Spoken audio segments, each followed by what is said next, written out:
with a little bit of my background, but also, Dave, thank you for the introduction. It is important. It's been over a decade since a NATCA president stood at your convention, and that's unacceptable. And those times have changed. I'm proud to stand here with you. I'm proud to deliver that speech today.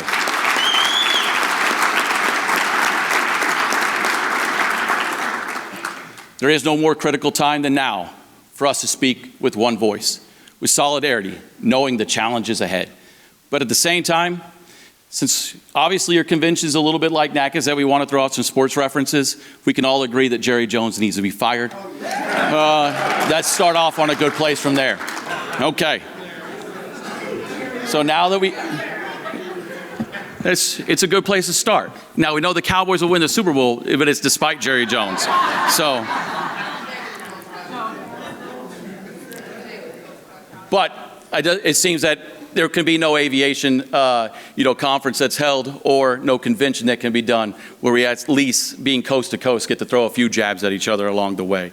So I was originally born in Colorado. I moved to Texas when I was 1 year old. And then, as you heard, my career from there, I went to the United States Marine Corps, spent 5 years as an air traffic controller, ended up getting out of the United States Marine Corps, not by choice. I actually thought I would retire out of the Marine Corps, but life had a different chance for me. I blew out 7 discs in my back, ended up with the wonderful world of 7 screws in my spine, and as many of you who have served, probably the hardware that goes with that. But at the same time, it led to a different path. It led to a path of working for the FAA. 2 years at Addison Tower, which I was honored to serve at, which of course, when I first got hired, I asked the FAA, just please put me anywhere but Texas. It's too damn hot and I've lived there before. In good FAA form, where did I end up? Just Dallas, Texas instead, not Fort Worth, Texas. So I went to Addison, and then life, continues. Had my son, and went to Fort Worth Center while my wife at the time was pregnant, and then my career vaulted from there. But the one thing was, I always found myself putting my hand up saying, how can I help? And we're going to talk about that today. We're going to talk about the call to action that every one of us needs. But every single day, 45,000 flights through the National Airspace System, 2.9 million passengers. Let that sink in. Because I know for air traffic controllers, it's something we're proud of, and I know PASS is the exact same. Those numbers are impressive. Absolutely. But here's the truth. None of it, and I mean none of it, can be done day in and day out with your experience, with what you bring to the table. And together, we are the reason the United States is the safest, most complex, and most dynamic airspace in the entire world.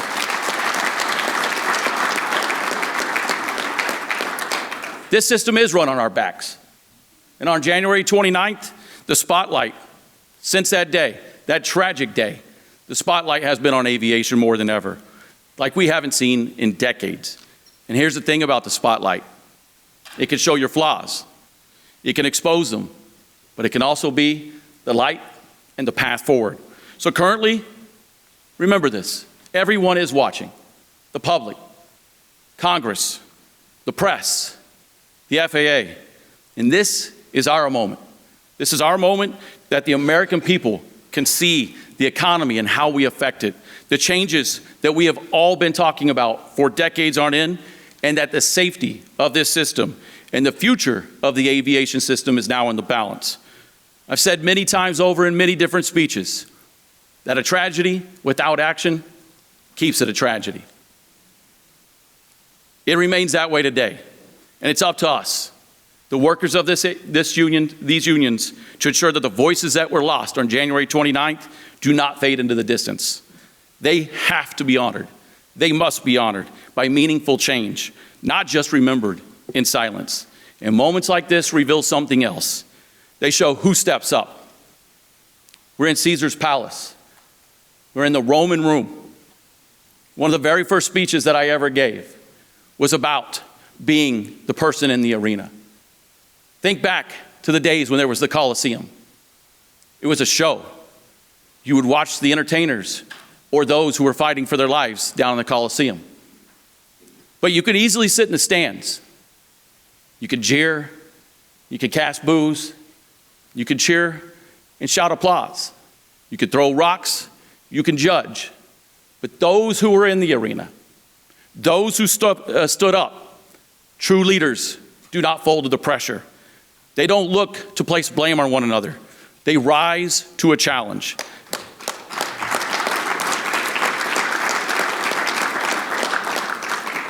They take responsibility and they find ways to work together, and this is the moment that it demands from all of us. You are the leaders as well, not just NATCA and not just past members, but as stewards of the national aviation system. Every single day, the American people trust us with something that cannot fail. They trust us with their lives in the sky. And the truth is, no one in this room does the job alone. We succeed because we depend on each other, because we stand up for each other and our union members. So I want to thank President Spiro for inviting me here today. Thank you to the entire past executive board. We must ensure that both of our unions' voices are heard in bringing new systems and technology online, one that will define the future of the national airspace system and for generations to come. That's not just about technology, it's about the people and the unions that make it run. And before I became an FAA air traffic controller, as you've heard many times, to which I love the Semper Fi's in the room, I did serve as a Marine air traffic controller. So that is the part of my speech I've never got to test out on the air traffic controller, so I'm going to test it out here. Because I could think of no better example when preparing to come and speak at this convention. Yes, in the United States Marine Corps, you quickly learn that your mission success doesn't come from one person's actions.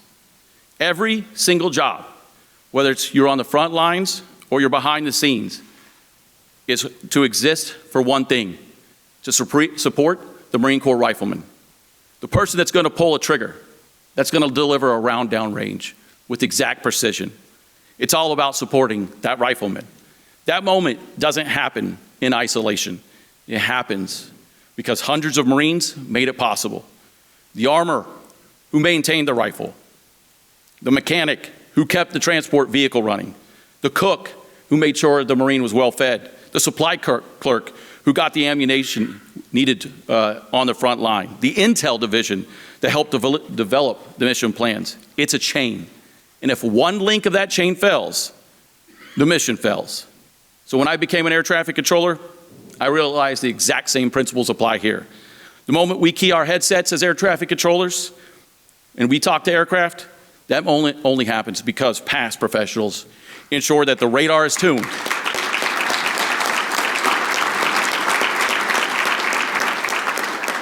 It's because the radar's tuned, the communication lines are clear, the system's up and running, and the navigational aids are ready.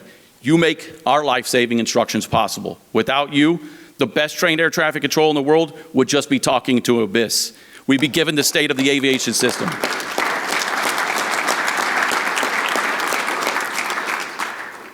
And brothers and sisters, given the state of this aviation system, we understand the immense pressure there is, the outdated equipment, the sourcing parts on eBay, to keep the antiquated system operational, a task nearly impossible.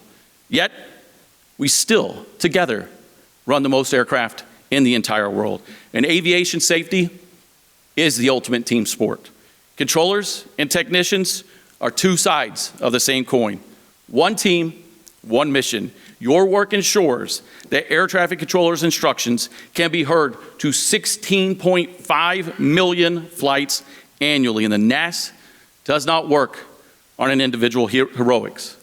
It's not because one person decided to show up and save the day. It works because we operate together every day in every facility with one goal, keeping people safe. And one thing, we're not just partners in the NAS. We're brothers and sisters in this labor movement. We understand that the importance of engaging with the agencies, the administrations, recognizing that subject matter expertise is the real answer, and that decisions for tomorrow must keep the workers in mind today. So let's talk about a few spots, a few of many, that we need to ensure that we advocate on these priorities and more, because they're going to impact every single person in every one of us. One, we have to ensure that the labor expertise is part of every system rollout, addressing safety, staffing, and modernization. 2, the modernizing of the NAS has to keep the workforce in mind, led by subject matter experts avoiding decades of repeated mistakes where plans we weren't worked with us end up leading to little and no progress. The consolidation of our facilities that we work in should not be a real estate decision. It must be one for us.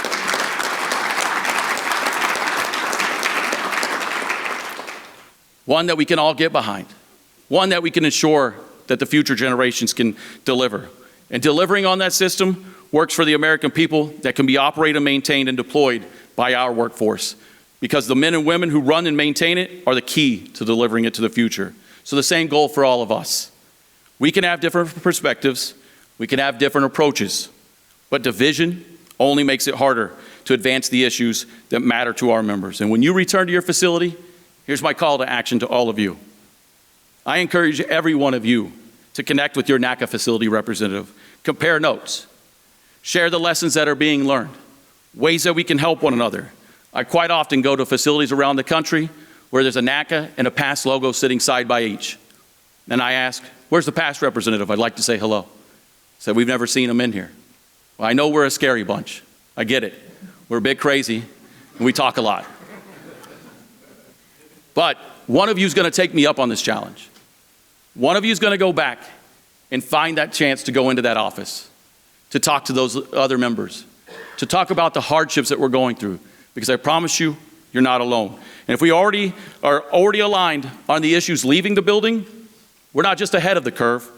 Now we begin shaping the curve. And that's how the real progress happens. So this is our opportunity. The nation is watching. History will remember with what we did with this moment. Leaders step up. We don't sit in the sidelines. We don't cast the stones into the arena. We are the ones in the arena. And leaders take responsibility, and leaders turn a tragedy into lasting change. We share the same sky.